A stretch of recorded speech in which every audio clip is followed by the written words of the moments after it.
Alright, what's up? Welcome back to Duty's Daggers. We're checking out a really nice, very expensive knife today. This is a Eutsler custom knives design, and the name of the knife is the Neutralizer. If you are familiar with Eutsler knives, he has a few different ones, different designs that he does. This one, I think it might be an older one, because usually I see the Duke or the Dukelings more recently. So I'm not sure if this is an older one or if he maybe doesn't do them anymore. I'm not sure. But this was lent to me by a channel member and friend. Thanks, Michael. He sent it to me to check out because I had never handled a Eutsler before. So this is my first experience with it. And I just wanted to show it off, and we'll compare it to some of my other, real pricey knives and see how it compares in both size, action, all that stuff. So I'm not sure exactly how much this is. It's in that $1,000 range that most of these, expensive USA-made knives are in. The Holt knives, Grimsmo, the Rosie, the Protean, the Lamia. They're all within $800 to $1,000. That's kind of the tier that we're in. Pretty small batch, USA made. Made by a guy or a few guys in their machine shop, really is what we're talking about. CNC made knives. So this one's pretty neat. We got a frame lock, big old pivot collar. The actual pivot itself is obviously that there. And there's this big old, pretty intricate collar around it, which is pretty cool. I'm not usually a big pivot guy. I don't usually like big pivots like this. And I'm not sure I love this one either. It's not really my thing, but it is really cool. Like it's very intricate. A lot of tiny little ridges and chamfers in there. It's pretty neat. The pivot itself, it looks like a generic pivot from like tie connector. Like this one on my Lamia. This is Lamia, sorry. My Lamia. This is I think from tie connector. I don't think SPK made that pivot. I'm not sure if it's the same deal for this one or not. Don't know. But it looks generic. Same with the Protean. Like this one looks like a generic one too. So I'm not sure though. I don't know. But like Grimsmo makes their own pivots, obviously, because they have their logo on it. And then I know Oz makes their own pivots, pivot hardware. So not all of them do. I don't know if Holt. I think Holt makes their own. That looks like a Holt. So I don't know. I don't know for sure. But this is all made in the U.S. Even if it's, outside entity making the pivots, it's still in the U.S., I think. Pretty sure. Interesting looking clip. It's pretty long. I usually don't like clips quite that long, but it looks really nice. It definitely flows with the knife really well. The inlay is really interesting. So it's a carbon fiber inlay, and it's not flush. It's not meant to be either. Most inlays that we see are flush with the titanium.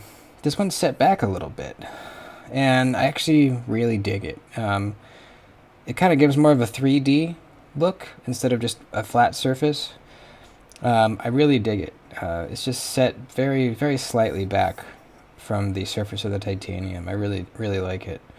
Definitely like the dark acid stonewash over all the titanium here. Big geared backspacer with the lanyard loop as part of it. I don't mind that. I usually don't like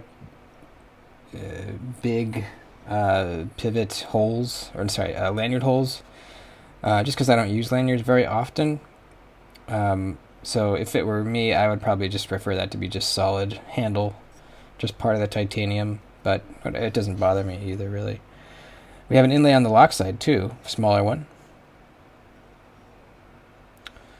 Lock bar relief cutout. On the inside, you can see it says Eutsler Neutralizer right in there. Very cool. I don't see anything else on the inside, and there's no milling on the inside either.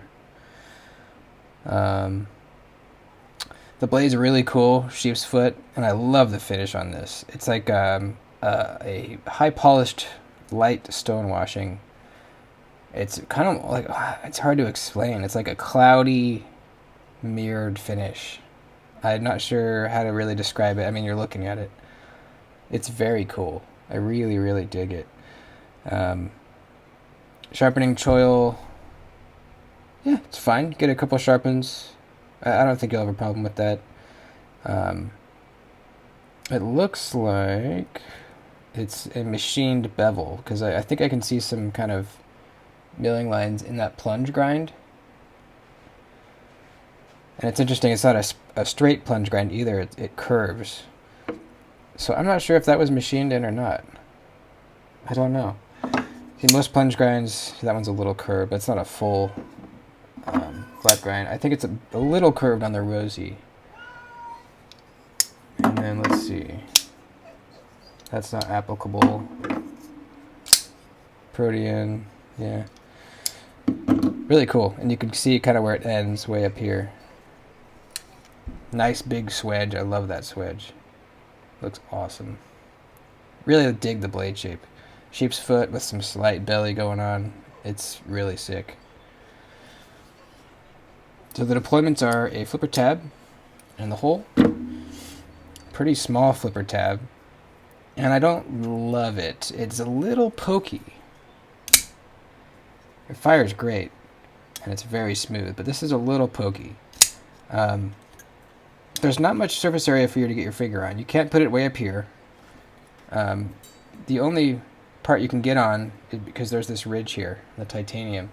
So the only part that you can put your finger on is just this very, very end. Because that's the only part that your finger can get past this lip of the handle. So you have there's the very tip of your finger on it, and it's a little sharp. So I don't love the flipper tab. The whole deployment is perfectly good though. I kind of wish the detent was a little snappier on this knife. I mean, it flips totally fine, but I kind of wish it fired out like a little bit harder. Like on the Protean. The Protean, this is such a crisp detent. Like this thing just hammers out. This one, a little more of a lazy open, but it reliably flips. Definitely reliably flips, and it's very, very smooth on the drop.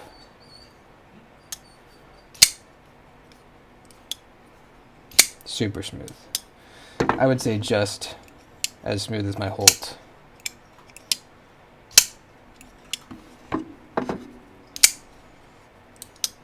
Yeah, just as smooth as my Holt for sure. The ergos are really, really good. You're kind of like braced up against this flipper tab here. It sticks out a little bit, giving you kind of a little bit of a spot to, brace your hand up against.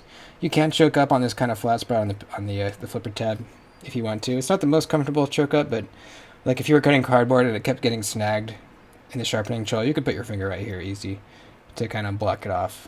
Definitely. It's not crazy thin behind the edge. Let's measure it. And let's get blade stock too. It's pretty thick on the blade stock, 142 thousandths. And then behind the edge, we have 13 thousandths. So not bad at all. Pretty darn good. Got 14 there. And up toward the tip, we got all the way up to 20 thousandths. So definitely gets significantly thicker up here. It's fine. It's definitely fine. I mean, this is, well, let's just measure the Protean. It's going to be thicker because it's a hollow grind. Yeah, it's like 19 thousandths. But it's a super deep hollow on this knife. This is probably going to be right about the same as the Neutralizer, I would guess. A little thicker actually. It's like 20. And then these are the thin guys. The Rosy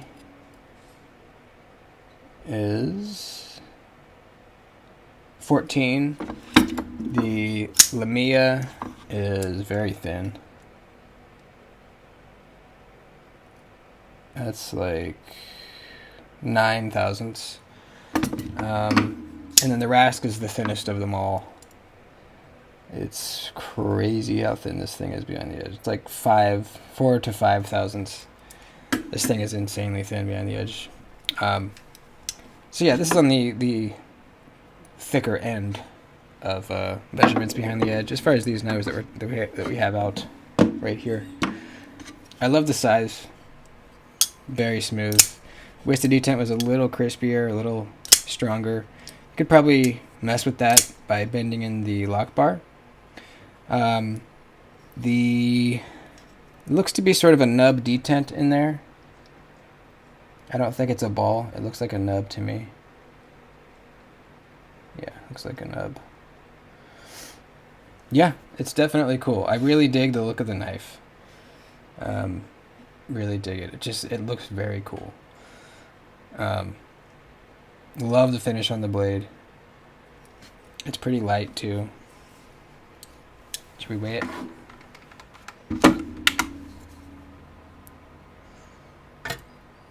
.6 ounces. See, when I slipped off the flipper tab just then, it kind of hurts my finger a little bit. Size comparisons. Here's the Rask. Here's the Rosie. Here's the Lamia. Here's the Protean. And here's the Morpheus. Right around the same size as most of these guys. Blade length.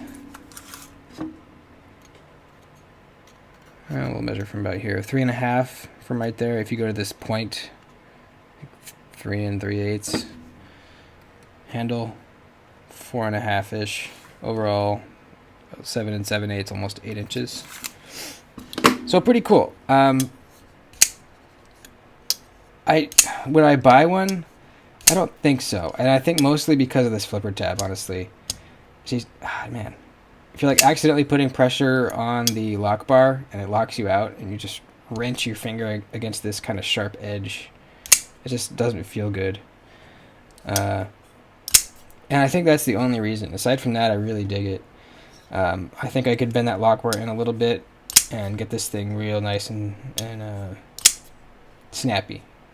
Pretty sure I could do that. So yeah, really cool. If I buy a Eutsler, I probably would go with one of the Dukes, I think. I like the look of those a lot. But this is nonetheless really, really cool. So yeah, just wanted to show it off.